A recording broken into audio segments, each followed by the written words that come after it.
नमस्कार दोस्तों, स्वागत करता हूँ फिर से एक न्यू वीडियो में। दोस्तों, मेरा नाम है अनुज और आप देख रहे हैं अनुज स्मार्ट क्लासेस में। स्वागत है दोस्तों। आपको बता दें कि हमारे चैनल पर जियोलॉजी का संपूर्ण तैयारी कराया जा रहा है। तो दोस्तों, अगर आप जियोलॉजी में पढ़ना चाहते हैं तो हमारे चैनल को सब्सक्राइब करना ना भूलें। तो दोस्तों, वीडियो को लेट ना करते हुए वीडियो को शुरू करते हैं दोस्तों। सबसे पहले क्वेश्चन नंबर 1 क्या बोल रहा है दोस्तों? खनिज किसे कहते हैं दोस्तों? खनिज किसे कहते हैं दोस्तों? आंसर देखते हैं दोस्तों। खनिज एक प्राकृतिक रूप से पाए जाने वाला अकार्बनिक पदार्थ है दोस्तों, जिसमें एक निश्चित रासायनिक संरचना और विशेष आंतरिक परमाणु संरचना होती है। खनिजों का निर्माण प्राकृतिक प्रक्रियाओं से होता है और ये ठोस रूप में पाए जाते हैं। इनका उपयोग कोई औद्योगिक, आर्थिक और वैज्ञानिक उद्देश्यों के लिए किया जाता है। खनिजों के उदाहरण में सोना, चांदी, लोहा, तांबा, कैल्साइट, क्वार्ट्ज आदि शामिल है दोस्तों। अच्छा से देख लीजिएगा दोस्तों, पढ़ लीजिएगा अच्छा से। क्वेश्चन नंबर 2 क्या बोल रहा है दोस्तों? सूचक जीवाश्म क्या है, इसकी उपयोगिता लिखे दोस्तों। ये क्वेश्चन भी बहुत ही इंपॉर्टेंट है दोस्तों, बहुत ही बार ये पूछा जाता है दोस्तों। सूचक जीवाश्म वीवीआई में टिक कर लीजिएगा दोस्तों। आंसर देखते हैं दोस्तों। सूचक जीवाश्म वे जीवाश्म होते हैं जो विशेष समयावधि में पृथ्वी पर मौजूद थे और जिनकी उपस्थिति पृथ्वी के विभिन्न परतों में होती है। इन जीवाश्मों का उपयोग उस समयावधि की आयु निर्धारित करने के लिए किया जाता है जिसमें वे पाए जाते हैं। सूचक जीवाश्मों को समयावधि सूचक कहा जाता है क्योंकि ये विशेष समय सीमा के लिए विशिष्ट होते हैं दोस्तों।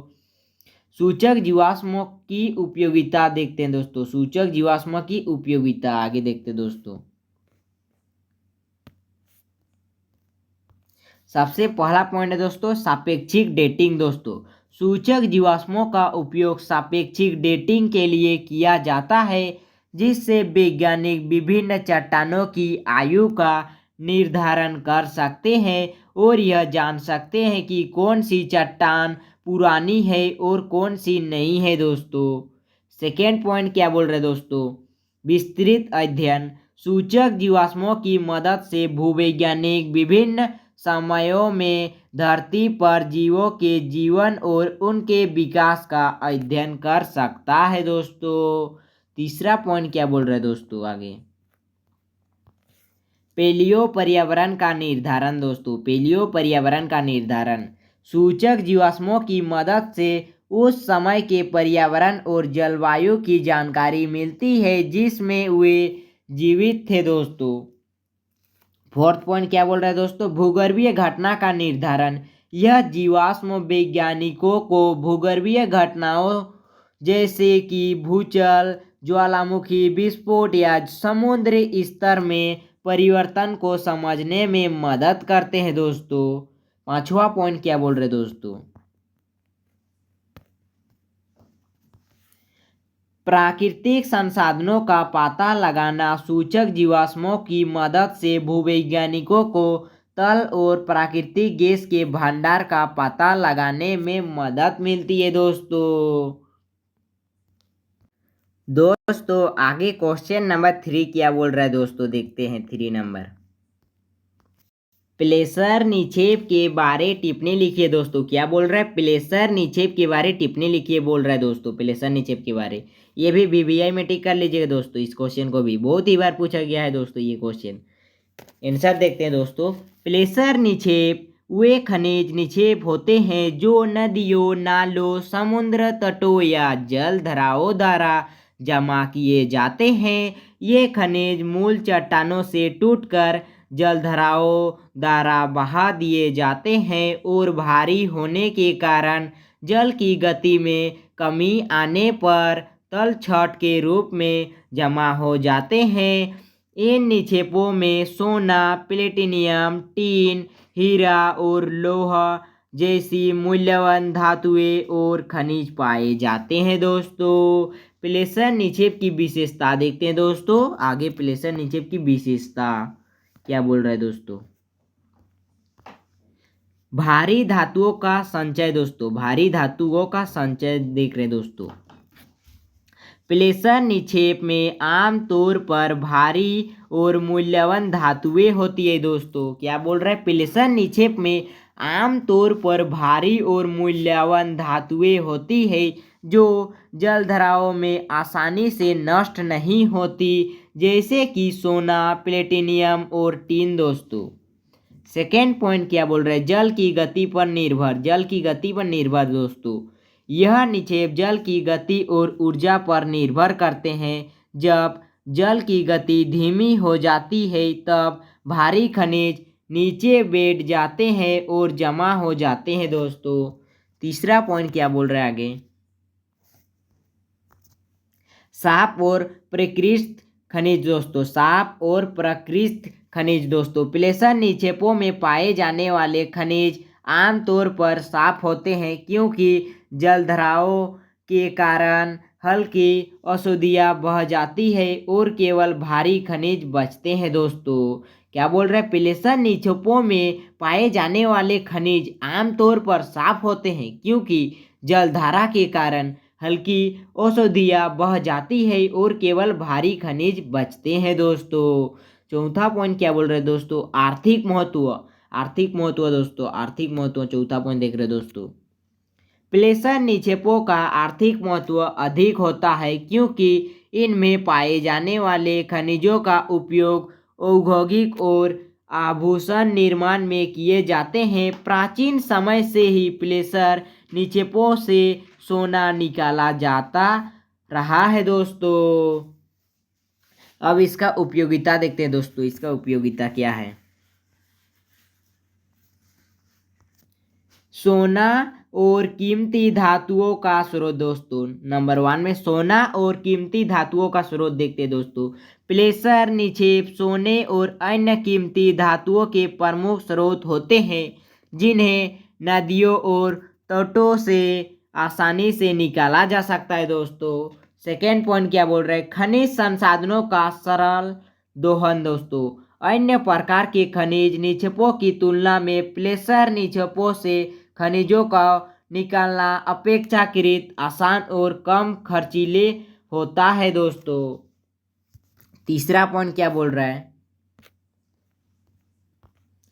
खनिज अन्वेषण के लिए मार्गदर्शक दोस्तों। प्लेसर निक्षेप उन क्षेत्रों की पहचान करने में मदद करते हैं जहां गहराई में खनिज भंडार हो सकते हैं, जिससे विस्तृत अन्वेषण किया जा सकता है दोस्तों। आगे क्वेश्चन नंबर 4 क्या बोल रहा है दोस्तों। ये क्वेश्चन तो बहुत ही इंपॉर्टेंट है दोस्तों, गोंडवाना क्रम का। गोंडवाना निर्माण के आर्थिक महत्व का वर्णन करें दोस्तों। गोंडवाना निर्माण के आर्थिक महत्व का वर्णन करें दोस्तों। आंसर क्या बोल रहा है दोस्तों, गोंडवाना निर्माण भारतीय उपमहाद्वीप के भूवैज्ञानिक इतिहास का एक महत्वपूर्ण अध्याय है। यह संरचना मुख्य रूप से भारत के मध्य और पूर्वी भागों में विस्तृत है दोस्तों। गोंडवाना युग के दौरान धरती पर कोई महत्वपूर्ण भूगर्भीय घटनाएं घटी जिससे इस क्षेत्र में खनिज संपदा और प्राकृतिक संसाधनों का विशाल भंडार जमा हुआ। गोंडवाना संरचना का आर्थिक महत्व विशेष रूप से निम्नलिखित क्षेत्रों में देखा जाता है दोस्तों, जैसे कि सबसे पहला है दोस्तों कोयला भंडार। देखते हैं दोस्तों कोयला भंडार दोस्तों, कोयला भंडार देखते हैं दोस्तों। गोंडवाना निर्माण से संबंधित सबसे प्रमुख आर्थिक संसाधन कोयला है दोस्तों। भारत के लगभग 98% कोयले के भंडार गोंडवाना समूह की चट्टाने में पाई जाती है दोस्तों। सबसे ज़्यादा कोयला किस चट्टान में पाई जाती है, तो गोंडवाना समूह के चट्टान में दोस्तों। सेकेंड पॉइंट क्या बोल रहे हैं दोस्तों, ये कोयला भंडार मुख्यतः झारखंड, मध्य प्रदेश, छत्तीसगढ़, पश्चिम बंगाल और ओडिशा में स्थित है दोस्तों। तीसरा पॉइंट है दोस्तों, कोयला भारत की ऊर्जा आवश्यकताओं की प्रमुख स्रोत है और इसे बिजली उत्पादन, इस्पात निर्माण और अन्य उद्योगों में व्यापक रूप से उपयोग किया जाता है दोस्तों। दूसरा है दोस्तों खनिज संसाधन। देखते हैं दोस्तों इसका सेकेंड दोस्तों, खनिज संसाधन। गोंडवाना संरचना में लो अयस्क बॉक्साइट, तांबा और चूना पत्थर जैसे महत्वपूर्ण खनिज पाए जाते हैं दोस्तों। क्या बोल रहे हैं, गोंडवाना संरचना में लो अयस्क बॉक्साइट, तांबा और चूना पत्थर जैसे महत्वपूर्ण खनिज भी पाए जाते हैं दोस्तों, जो औद्योगिक विकास में प्रमुख भूमिका निभाते हैं। दूसरा बोल रहे हैं दोस्तों, झारखंड और छत्तीसगढ़ में लो अयस्क के विशाल भंडार गोंडवाना निर्माण का हिस्सा है, जो इस्पात उद्योग के लिए अत्यधिक महत्वपूर्ण है दोस्तों। तीसरा पॉइंट है दोस्तों, हीरे और अन्य कीमती पत्थर दोस्तों। हीरे और अन्य कीमती पत्थर दोस्तों, गोंडवाना संरक्षण गोंडवाना संरचना के कुछ क्षेत्रों में हीरे और अन्य कीमती पत्थर भी पाए गए हैं। मध्य प्रदेश के पन्ना क्षेत्रों में हीरा खनन के उदाहरण गोंडवाना निर्माण से संबंधित है दोस्तों। चौथा पॉइंट बोल रहे हैं, मिट्टी और कृषि दोस्तों। मिट्टी और कृषि, गोंडवाना चट्टानों से निकली मिट्टी उपजाऊ होती है, जिससे कृषि के लिए यह क्षेत्र उपयुक्त है। कृषि आधारित उद्योगों के विकास में भी इनका योगदान रहा है दोस्तों। पांचवा पॉइंट क्या बोल रहे हैं दोस्तों, भूगर्भीय संरचना और जल संसाधन दोस्तों। गोंडवाना चट्टान के कारण जल संरचना और भूजल स्तर को बनाए रखने में सहायता मिलती है, जो कृषि और पेयजल के लिए आवश्यक है दोस्तों। आगे क्वेश्चन नंबर 5 क्या बोल रहे हैं दोस्तों,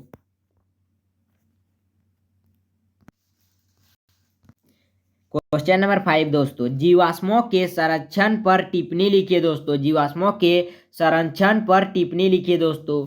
आंसर देखते हैं दोस्तों, जीवाश्म, जीवों के अवशेष को जीवाश्म कहते हैं दोस्तों। क्या बोल रहे हैं, जीवों के अवशेष को जीवाश्म कहते हैं, जो हजारों तथा लाखों वर्ष तक जमीन के अंदर दबकर ताप एवं दाब के कारण निर्मित हुए हैं, उसे जीवाश्म कहते हैं दोस्तों। नीचे क्या बोल रहा है, इनका निर्माण अभी वर्तमान में बिल्कुल नहीं हो रहा है, लेकिन इसका औद्योगिक तरीके से काफी उपयोग हो रहा है। जीवाश्म सीमित समय तक ही है, फिर ये समाप्त हो जाएंगे दोस्तों। इनका निर्माण में काफी समय लगता है दोस्तों। क्या बोल रहे हैं, इनका निर्माण में काफी समय लगता है, अतः इसका संरक्षण आवश्यक है। हमें वैकल्पिक स्रोतों का उपयोग करना चाहिए दोस्तों। आगे क्वेश्चन नंबर 6 क्या बोल रहे हैं दोस्तों, देखते हैं 6 नंबर। औषधि से निर्मित सेल को क्या कहते हैं दोस्तों। औषधि से निर्मित सेल को क्या कहते हैं दोस्तों, इसका आंसर देखते हैं दोस्तों। औषधि चट्टानों को इंग्लिश में सेडिमेंट्री रॉक्स कहा जाता है दोस्तों। औषधि चट्टानों से निर्मित सेल को औषधि सेल कहते हैं दोस्तों। औषधि चट्टानों से निर्मित सेल को औषधि सेल कहते हैं। यह सेल औषध के जमने, संकुचित होने और ठोस बनने की प्रक्रिया से बनती है। औषध विभिन्न प्रकार के होते हैं, जैसे मिट्टी, रेत, कंकड़, घुलनशील खनिज इत्यादि। इनका निर्माण मुख्यतः पानी, हवा या बर्फ के जरिए जमा हुए औषधों से होता है। इन सेलों को ही परतदार सेल भी कहा जाता है दोस्तों। औषधि सेल को ही परतदार सेल के नाम से भी जाना जाता है दोस्तों। आगे देखते हैं दोस्तों, क्वेश्चन नंबर 7 क्या बोल रहे हैं। मेसोजोइक का कालक्रम लिखिए दोस्तों। मेसोजोइक का कालक्रम को लिखिए दोस्तों। आंसर देखते हैं दोस्तों, मेसोजोइक युग पृथ्वी के भूवैज्ञानिक इतिहास का एक महत्वपूर्ण काल है, जो लगभग 25 करोड़ वर्ष पूर्व से 6.6 करोड़ वर्ष पूर्व तक चला। इसे मध्यजीवी युग भी कहा जाता है। इस युग को 3 प्रमुख कालों में विभाजित किया गया है। सबसे पहला है दोस्तों ट्राइसिक काल। ट्राइसिक काल दोस्तों यह मेसोजोइक युग का सबसे प्रारंभिक काल था जो लगभग 25 करोड़ वर्ष पूर्व से 20.1 करोड़ वर्ष पूर्व तक चला। इस काल में डायनासोर पहली बार प्रकट हुए थे दोस्तों। सेकेंड है दोस्तों जुरासिक काल। जुरासिक काल दोस्तों जुरासिक पेरियड दोस्तों यह काल लगभग 20.1 करोड़ वर्ष पूर्व से 14.5 करोड़ वर्ष पूर्व तक चला। इस समय डायनासोरों का विकास और उनका सबसे ज़्यादा विस्तार हुआ दोस्तों। जुरासिक काल में क्या बोल रहे डायनासोरों का विकास और उनका सबसे ज़्यादा विस्तार हुआ दोस्तों। इस काल में पहली बार पक्षियों का भी उद्भव हुआ दोस्तों जुरासिक काल में दोस्तों। तीसरा है दोस्तों क्रिटेशियस काल। यह मेसोजोइक युग का अंतिम काल था जो लगभग 14.5 करोड़ वर्ष पूर्व से 6.6 करोड़ वर्ष पूर्व तक चला। इस काल में पृथ्वी पर फूलों वाले पौधे विकसित हुए और इसी काल के अंत में डायनासोरों का विलुप्त होना भी हुआ। संभवतः एक विशाल उल्का के प्रभाव के कारण सभी डायनासोर खत्म हो गए दोस्तों। आगे देखते हैं दोस्तों क्वेश्चन नंबर 8 दोस्तों। ये क्वेश्चन आपको समझ में आ गया दोस्तों। आगे क्वेश्चन मैग्मा और उसके प्रकारों को परिभाषित कीजिए। क्या बोल रहा है दोस्तों मैग्मा और उसके प्रकारों को परिभाषित कीजिए दोस्तों। इसका शॉर्ट में आंसर इस तरह से दीजिएगा दोस्तों। यदि आपके एग्जाम में 1 नंबर में मैग्मा किसे कहते हैं पूछा जाता है दोस्तों तो आप इस तरह से लिखिएगा दोस्तों। गहराई पर स्थित सेलों के द्रवित रूप को मैग्मा कहते हैं कहा जाता है दोस्तों। गहराई पर स्थित सेलों के द्रवित रूप को मैग्मा कहा जाता है दोस्तों। 1 नंबर में पूछा जाता है तो इस तरह से लिखना है दोस्तों। अगर आपके बोर्ड एग्जाम में 3 मार्क्स या 5 मार्क्स में पूछा जाता है तो इस तरह से लिखिएगा दोस्तों अथवा में।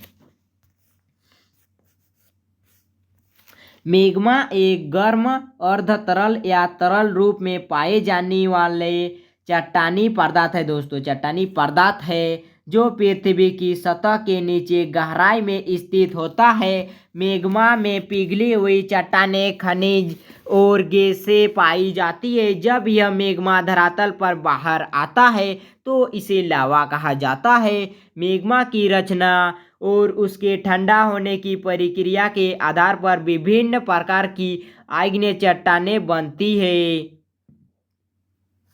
मैग्मा को इसके सिलिका SiO2 की मात्रा और रासायनिक संरचना के आधार पर 3 प्रमुख प्रकारों में विभाजित किया जाता है दोस्तों।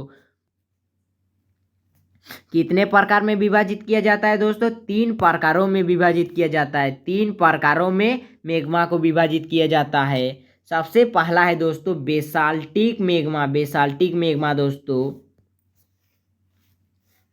इसमें सिलिका की मात्रा कम से कम दोस्तों 45% से 55% तक होती है दोस्तों। 45% से 55% तक होती है दोस्तों। सेकेंड क्या बोल रहा है यह बहुत अधिक तरल होता है और इसका विस्फोट अपेक्षाकृत शांत होता है दोस्तों। यह समुद्री द्वीपों और महासागरीय क्रस्ट के निर्माण से जुड़ा होता है दोस्तों। इसके उदाहरण है दोस्तों हवाई द्वीप समूह में पाए जाने वाले ज्वालामुखी है दोस्तों। दोस्तों मैग्मा का दूसरा प्रकार क्या बोल रहे हैं एंडेसाइटिक मैग्मा दोस्तों। एंडेसाइटिक मैग्मा देखते हैं दोस्तों। इसमें मध्यम मात्रा में सिलिका 55% से 65% तक पाई जाती है दोस्तों। 55% से 65% तक पाई जाती है दोस्तों। यह बेसाल्टिक मैग्मा की तुलना में अधिक चिपचिपा होता है दोस्तों। इसका विस्फोट थोड़ा अधिक विस्फोटक होता है दोस्तों। क्या बोल रहे हैं, इसका विस्फोट थोड़ा अधिक विस्फोटक होता है। यह आमतौर पर प्लेट सीमाओं विशेषकर उपद्रव स्थलों पर पाया जाता है दोस्तों। मैग्मा का तीसरा देखते हैं दोस्तों, तीसरा पॉइंट, तीसरा प्रकार बोल रहा है दोस्तों रायोलिटिक मैग्मा। दोस्तों रायोलिटिक मैग्मा देखते हैं दोस्तों, रायोलिटिक मैग्मा, इसमें सिलिका की मात्रा सबसे अधिक, इसमें सिलिका की मात्रा सबसे अधिक 65% से 75% होती है, तक होती है दोस्तों। यह अत्यधिक चिपचिपा और गाढ़ा होता है दोस्तों, यह अत्यधिक चिपचिपा और गाढ़ा होता है। इसका विस्फोट बहुत ही विस्फोटक और विनाशकारी हो सकता है। यह महाद्वीपीय प्लेटों में पाया जाता है और ज्वालामुखी के बहुत बड़े विस्फोट से जुड़ा होता है दोस्तों। तो दोस्तों ये थे बहुत ही इंपॉर्टेंट क्वेश्चन दोस्तों। तो आपको यह वीडियो पसंद आई है तो वीडियो को ज़्यादा से ज़्यादा शेयर कीजिए दोस्तों अपने दोस्तों के पास, और वीडियो पसंद आई है तो एक लाइक कीजिएगा दोस्तों। बहुत ही मेहनत लगता है दोस्तों वीडियो बनाने में, और वीडियो चैनल पर नए हैं तो चैनल को सब्सक्राइब कर लीजिएगा दोस्तों। तो तब तक के लिए धन्यवाद दोस्तों, नेक्स्ट वीडियो में मिलते हैं। Thank you all of you. जय हिंद, जय भारत, वंदे मातरम।